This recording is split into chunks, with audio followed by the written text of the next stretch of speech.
Good morning. So am I intolerant to insert this food group here? How do I know? I get some bloating and I think I'm intolerant to a certain food. That was a conversation that I was having the other day, and just wanted to touch on this morning and explain this in a bit more detail, because you see so many things out there that rush to a conclusion along the lines of, you shouldn't eat this, you shouldn't eat that.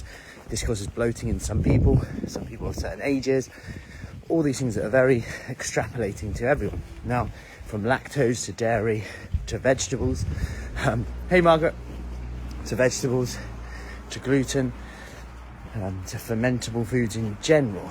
So, bit of a background on here. Like, let's take dairy to start with. People can often go down the route of, right, I've been told that dairy is bad, so I'm going to cut out dairy.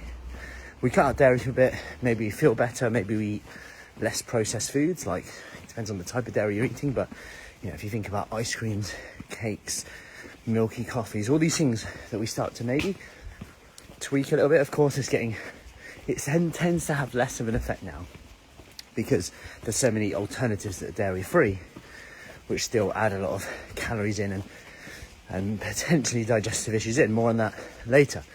But let's say we do that, we switch our lattes to coconut milk, or just black coffees, or we have a little bit of soya milk or whatever. We've cut down our lattes to that. We then stop having as much processed food, like I said, ice cream, cakes. We might notice an improvement, at least in the short term. Then what happens is, one day we come across like dairy, or we have some in a meal out, an afternoon tea, Jubilee weekend, and we're like, wow, had afternoon tea, I then had this, I then had some ice cream, and I feel horrendous, I'm super bloated now.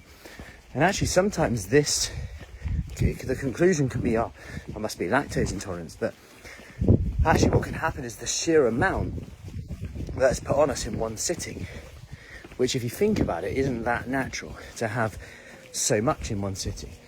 And we go from kind of that not having much at all to having a lot, and this can swing it into the other way. Now, if we then consider here that, are you lactose intolerant? Do you not have much of the enzyme? All these things we start to go into, and if you think about it, we might just not have enough lactase, which is the enzyme, to break down that amount of lactase. And it kind of shows this in the research. People with lactose intolerance, they've been shown that there's some studies that showed about 100 grams of Greek yogurt, which is fermented, of course, was still okay, nearly got run over, in people, should be on my phone whilst walking up a hill. So we're still okay even with people with lactose intolerance, which is quite incredible when you think about how, you know, we often have this black and white thing. And when it comes to science, when you look at people saying absolutes, like when people are talking absolutes with research and nutrition, you can literally take it with a pinch of salt. They're very much edging on one side. And we could go into this in a little more detail. Now let's take a similar scenario here with regards to fibre and vegetables. Like, vegetables, great, load up on them, but everyone has their kind of limit, or they've jumped too soon. What I mean by this, someone goes, like, I am going to sort this out straight away. Tomorrow I start, lots more vegetables load in. People might get bloating, the scales might even go up a little bit.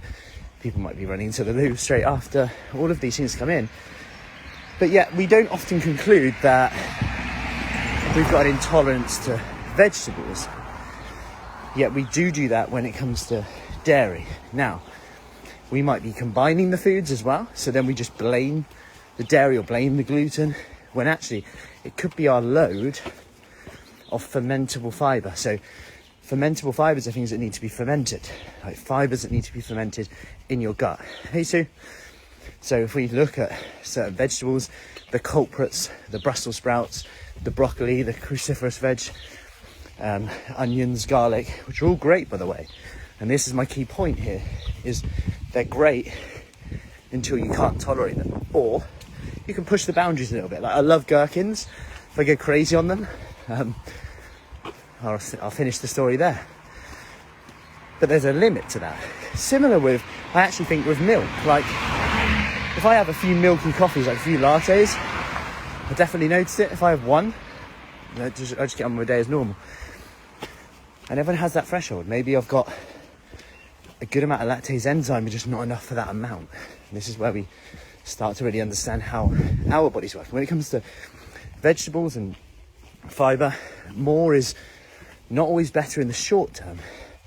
But again, this is looking at the goal of bloating and helping to overcome this, because again, this is a really key thing to reiterate, that it's actually quite an individual thing with this. So I wanted to touch on this. In terms of bloating and fibre, one thing that I would try is, if you're getting bloating a lot, there's a few things that you can do.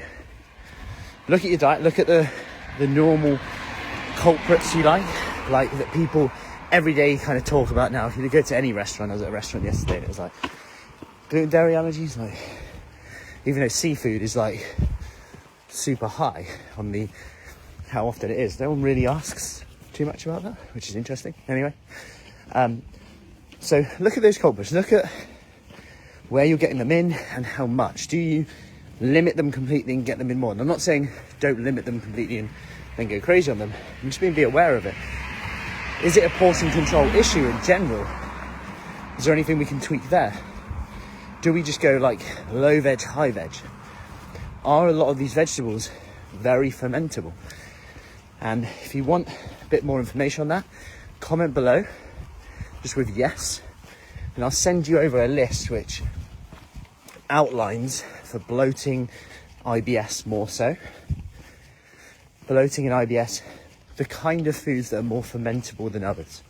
So if you want more information on that, just comment with yes below, and I'll send that over for you. It's just a free guide that looks at all these little things in terms of bloating, fermentable foods that could be increasing the likelihood of this happening. And it could be that, because like this often happens, rather than going, I'm going to cut out dairy, then, oh, actually I've just read that we need it for vitamin D, for bones, osteoporosis, and my protein intake, and we know that whey and casein protein is high quality protein, and as we age we're losing muscle, all of these things coming into it, and then we have loads again, then we're like, oh no, and now I can't start going to loo, and then we can start to say, okay, what happens if I just tweak it a little bit?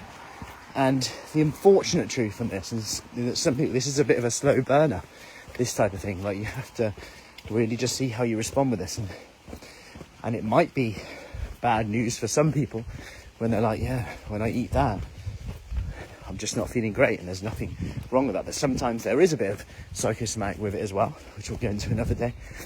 But when someone has that, they might feel a certain way, and can they reintroduce it ever? I'm not sure, but actually, if you feel better, is that more important?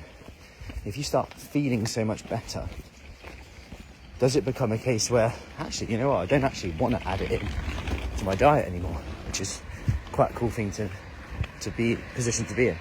So I hope that helps. A little bit of a ramble on this Jubilee weekend, Saturday morning, nearly lost track of days. Anyway, have an awesome day. I'll send it over for you soon. Comment yes below if you would like me to send it over for you. Hope that just gives you a bit of an overview, and I will see you later. Take care.